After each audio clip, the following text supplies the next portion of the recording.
Welcome back to Starz Recapped, the channel where we break down your favorite movies in style. Today, we're diving into a hilarious sci-fi comedy that's out of this world. Literally. Imagine a spaceship shaped like a human, walking the streets of New York, trying to blend in while carrying a crew of tiny aliens inside. Sounds crazy? Well, that's Meet Dave. A wild mix of awkward encounters, laugh-out-loud moments, and an unexpected heartwarming twist. So let's beam right into it.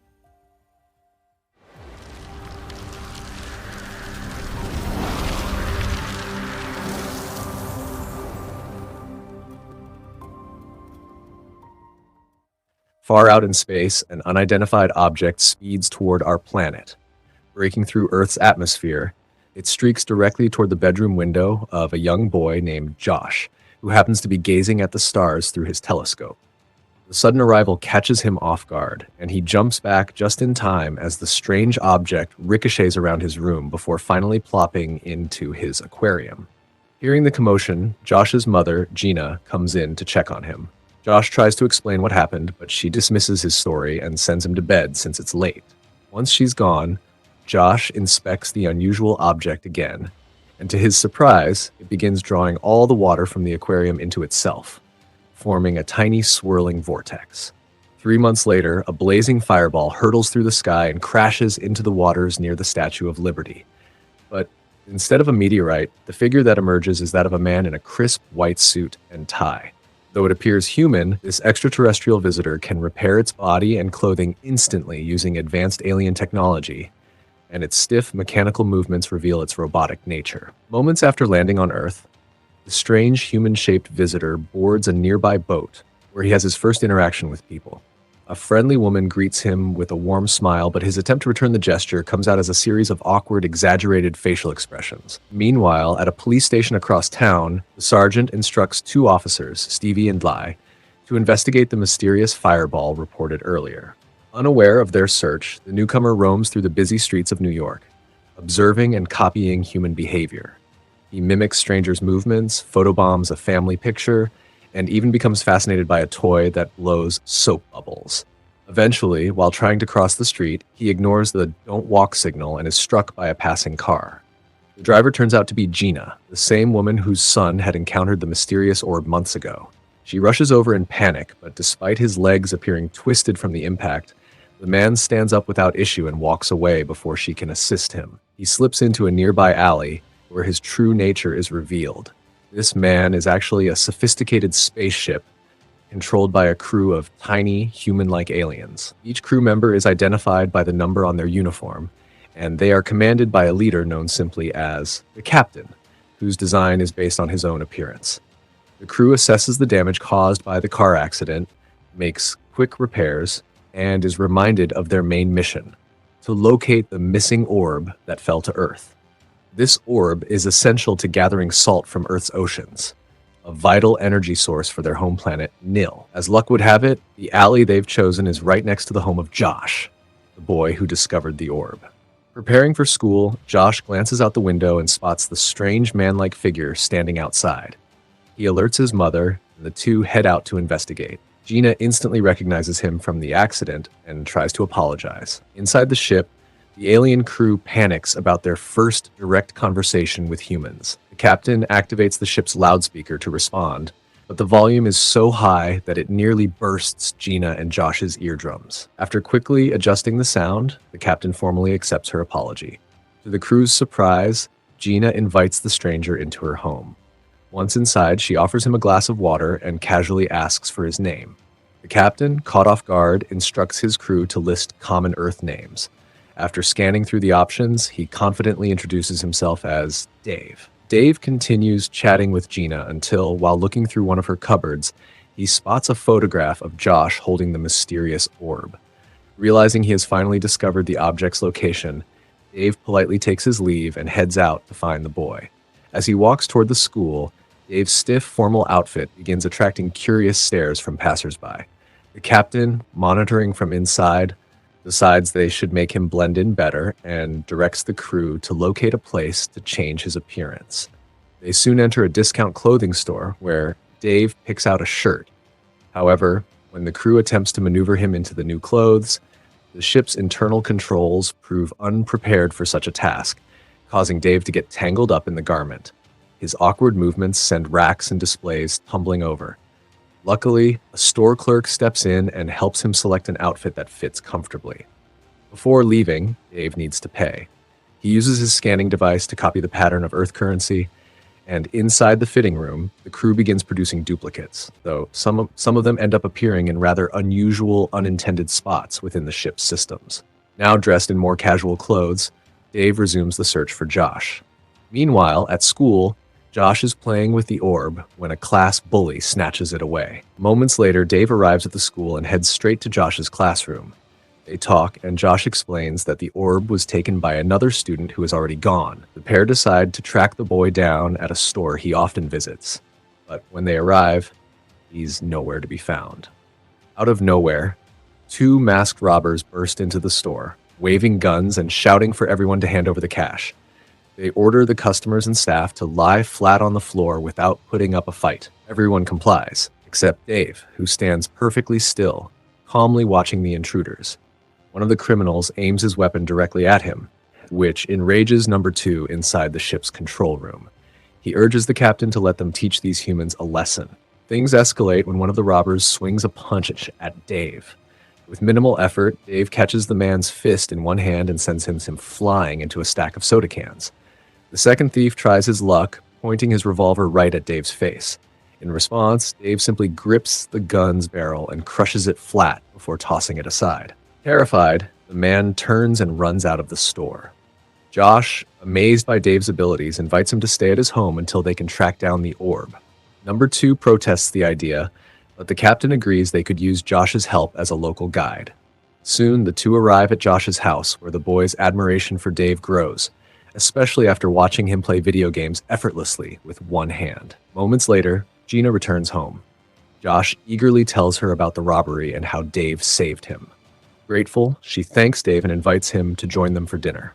Meanwhile, over near the Statue of Liberty, officers Dealey and Stevie are examining the crash site where the fireball landed. After clearing debris and creating a plaster cast of an impression they found, Dealey is startled. The imprint is shaped like a human face. He doesn't realize yet that it's the face of Dave. Back at Gina's home, dinner wraps up and Dave notices a framed picture on the wall. Curious, the captain asks Gina about it. She explains that it's a heart, a symbol of the most profound human emotion, love. The crew inside the ship has no concept of this feeling, so Gina tells them that one day, Dave will understand when he experiences it himself. Their conversation remains light and friendly, but soon Dave decides to head out in search of a place to rest. Later, he encounters a homeless man who generously offers him his only blanket. The kindness of the gesture impresses the entire crew, and they accept the offer. That night, with the ship in sleep mode, most of the crew settle in to rest. However, the captain and number 3 stay awake, both still curious about human culture. Number 3 shares something she's discovered, a classic holiday film called It's a Wonderful Life. Together they watch it, and the touching story stirs emotions neither of them fully understands. For a brief moment, they feel something deeper toward each other, but they quickly pull back, reminding themselves of their mission. The next morning, Dealey and Stevie return to the police station with their findings. They report their theory that a human-shaped alien arrived with the mysterious fireball. The sergeant scoffs at the idea and sends them back to regular duties. Even so, Dealey refuses to drop the case and decides to release a sketch of the alien's face to the public, hoping someone will recognize it. Elsewhere, Dave powers back on, and the captain receives urgent news. The ship's energy reserves are down to just 12 hours. Without the orb, they won't have enough power to return home. Determined, the captain instructs everyone to focus solely on recovering the artifact. Before they can set off, however, Gina and Josh invite Dave to spend another evening with them. The captain, after some thought, agrees. The group heads to a bustling amusement park, where Dave ends up entering a hot dog eating contest. Thanks to his advanced mechanical systems, he devours the food at lightning speed, winning first place along with a large teddy bear. At number 3's suggestion, the captain has Dave present the prize to Gina, which delights her. The night's fun is interrupted when Josh runs into the school bully, who immediately starts taunting him. Josh demands the orb back, but the boy refuses and swings a fist at him. Just then, Dave steps in, effortlessly catching the bully's arm before hoisting him upside down. The The sudden movement causes the orb to tumble out of the boy's jacket pocket. With the object finally recovered, Dave gently sets the bully back on his feet and warns him to leave Josh alone. With their mission objective now in hand, the crew could leave immediately. But when Gina and Josh suggest staying to enjoy more of the park, the captain agrees, much to number two's frustration. The trio soon try their luck at a baseball throwing booth. Dave misses his first shot, but the captain, intent on winning, instructs him to throw again with greater force. This time, the ball rips through the safety netting, strikes a decorative rooster statue, and ricochets straight back, smacking Dave in the forehead. The unexpected blow temporarily shuts down the ship's systems, sending the crew inside tumbling over each other in the control room. Not long after, Dave is rushed to the hospital where doctors attempt to revive him using a defibrillator. Several shocks later, the jolt not only reboots the ship's systems, but also fully restores its energy reserves. Gina and Josh are overjoyed to see him alive again, and the trio leave together. Before parting ways, Dave, following the captain's instructions, invites Gina and Josh to join him for dinner. This decision pushes number 3 over the edge, leading her to criticize the captain for getting too close to humans. The captain, clearly irritated, orders her to leave the control room. Once alone, the captain resumes his conversation with Gina, who suggests a Cuban restaurant for their evening out. Unfortunately, one of the nurses from the hospital overhears them and recognizes Dave's face from the sketch Officer Dile had circulated. She immediately calls the police to report the sighting. That evening, Dave, Gina, and Josh enjoy a lively meal at the restaurant, with the ship's crew quietly savoring the moment from inside. After a couple of drinks, Gina invites Dave to dance. The captain tries to pilot the ship on the dance floor, but his moves are stiff and awkward. Number 4 takes over the controls, spinning and stepping with skill, impressing everyone nearby. While the festivities continue, number 2 grows increasingly frustrated with the captain's behavior and secretly organizes a mutiny. Several crew members join him in plotting to seize control of the ship. The night takes another turn when Officers Delhi and Stevie arrive at the restaurant and place Dave under arrest. He's taken to an interrogation room where they attempt to uncover his identity. Meanwhile, number 2 and his supporters storm the cockpit, announcing their plan to take over. The captain tries to resist but is quickly overpowered. Number 2 declares himself the new leader and wastes no time announcing his stance. From this moment, their species is at war with humanity. His first order is to leave the interrogation room immediately. He instructs the crew to activate the proton cannon concealed in one of Dave's fingers. The weapon charges, then unleashes a massive blast that tears through the wall.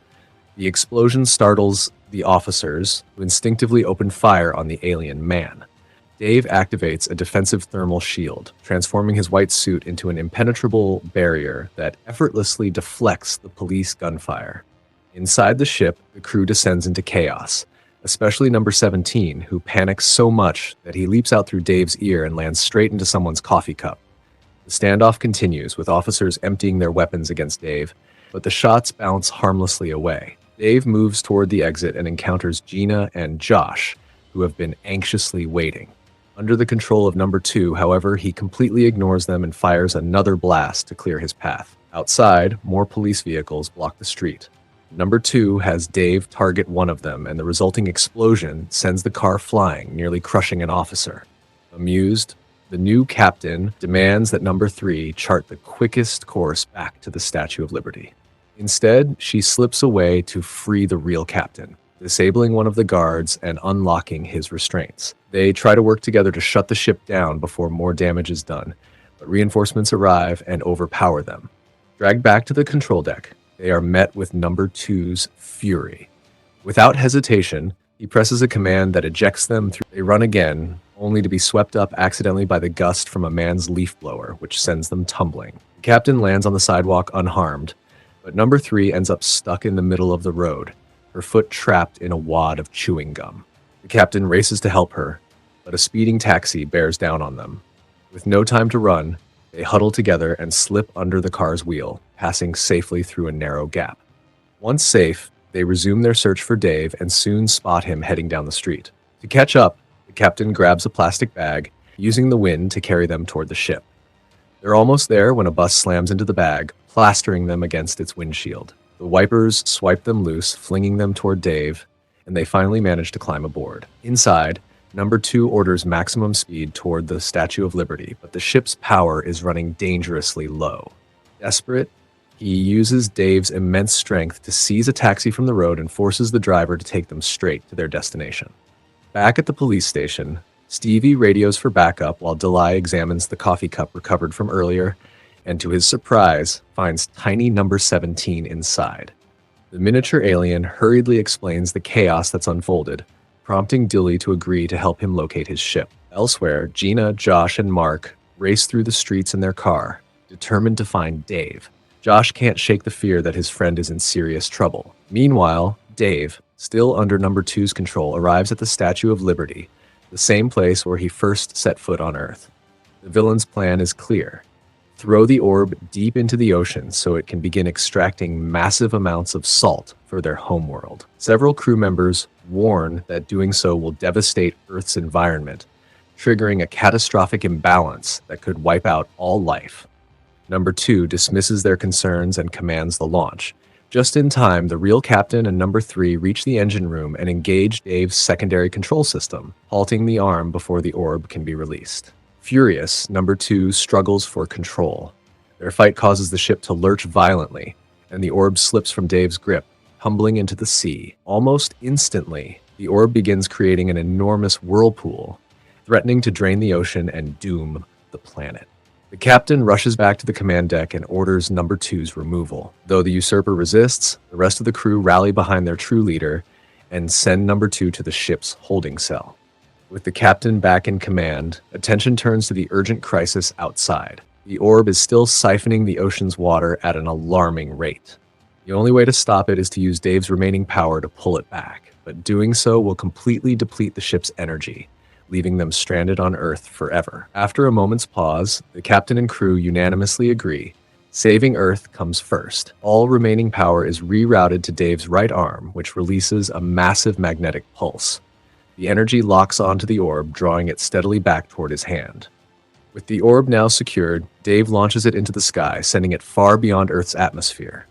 Moments later, it disintegrates, ending the threat and saving the planet from certain disaster. Not long after, Gina, Josh, and Mark arrive and find Dave standing motionless, his power completely drained. They are quickly joined by Dly, Number 17, and Stevie, who aims his weapon at the powerless alien vessel. Without energy to raise its defenses, a single shot could destroy the ship and everyone inside. Realizing the danger, Josh steps forward to help his friend. Remembering how the hospital defibrillator revived Dave before, he grabs Stevie's taser and delivers a shock directly to him. The jolt surges through the ship, restoring its systems to full power.